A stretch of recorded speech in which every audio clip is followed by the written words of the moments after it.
What's up, YouTube Nation, and welcome to D. Holloway's Midlife Takeover, where it's never too late to pursue your freedom. If you're watching my video, I want to thank you for the investment of your time, and hopefully I give you a great reason in return for future videos as I document my journey to live my life on my own terms and my own time, and hopefully inspire you to do the same because you absolutely deserve it. All right, so let's get into this video. So the majority of my life, I've never really been a person who went out to clubs and bars all the time. I preferred just hanging out in more private settings with close homies, playing cards or couples get-togethers, or just going out on a date one-on-one. When I was younger, it always made me feel uncomfortable being in the bar and the club scene because you always had a lot of people doing a lot of showing out, and it just didn't appeal to me. But I ended up meeting a homie at work and we became real cool.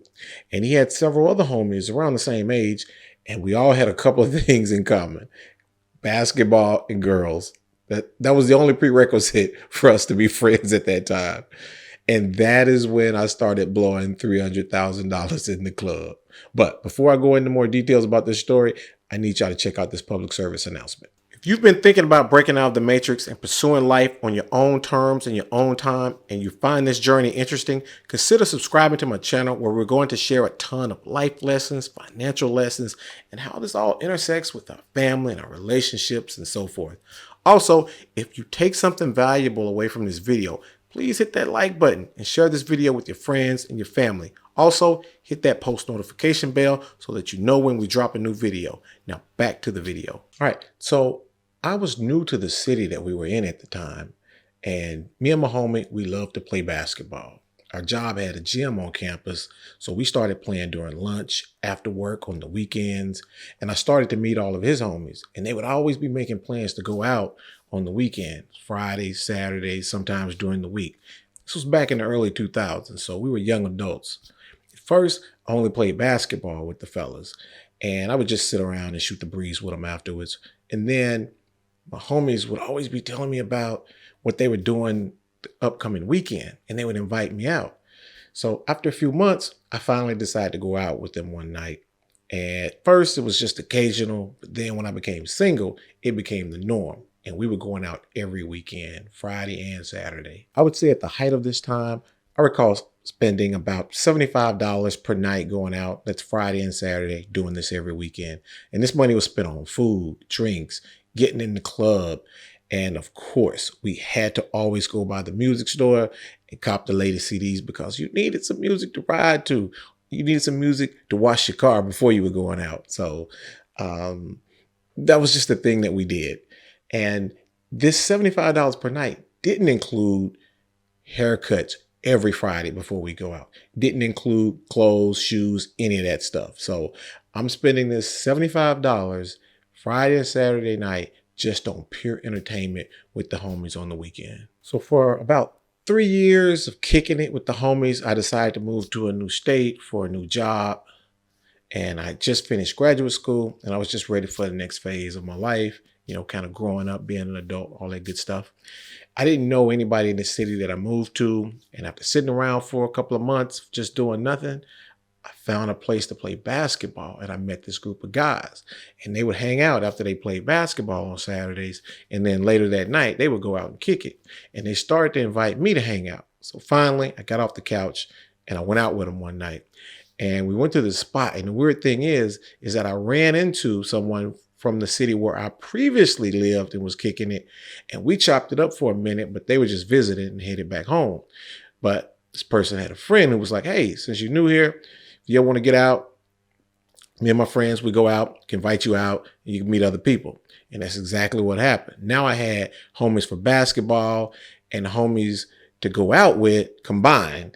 And we would go out, man, every weekend, parties, clubs, bars. So for about a 3-year stretch, this became an every weekend thing, except now I was spending even more money. I'm telling you, inflation and location made a huge difference. I recall adding everything up, and I was spending around $1,200 a month just hanging out. And again, this didn't include any clothes, shoes, or personal maintenance, like getting a haircut every Friday before I go out.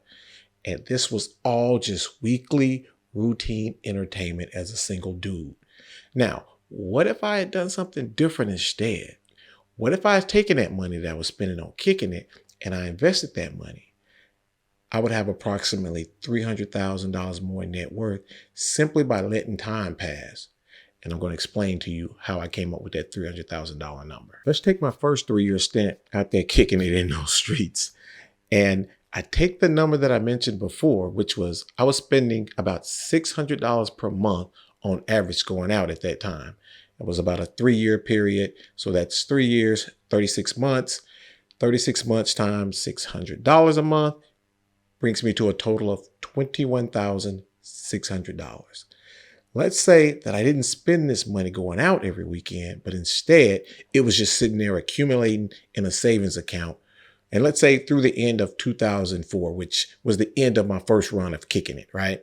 So what if I just got the bright idea to put it all in a low-cost S&P 500 index fund at the beginning of 2005? So I figured this out.